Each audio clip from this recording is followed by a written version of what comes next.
So the Indian economy is extraordinary. Your human capital capacity is amazing. The growth rate is amazing.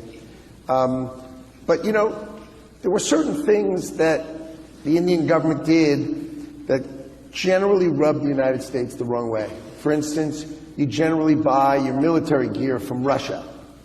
That's a way to kind of get up, under the skin of America if you're going to buy your armaments from Russia. So I think India is starting to move towards buying the military equipment from the United States, which then goes a long way. And these kind of things, just creating that relationship, being a part of BRICS, yep. Right? Which is, let's move to not support the dollar and dollar hegemony. That's not really the way to make friends and influence people in America. So, the president calls that out directly and specifically, and the Indian government is addressing it specifically and directly, and that's how you move on to a really positive place, is put it on the table, address it straight on, resolve it straight on, and get to a really good place, and I think that's where we are.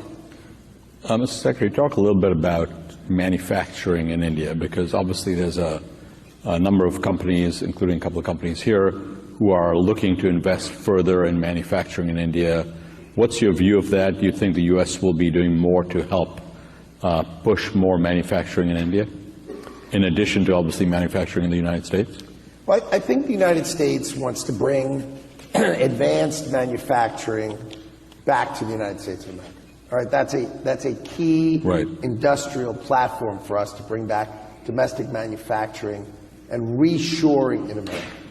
Right? So now there are enormous number of product categories that we are going to be delighted for India to produce.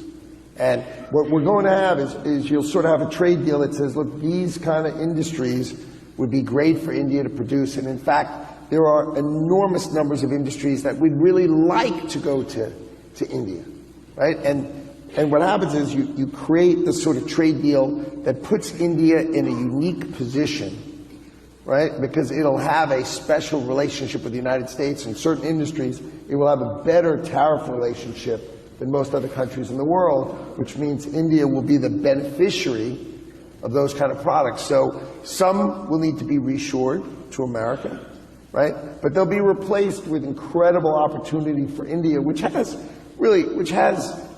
one of the most extraordinary economies.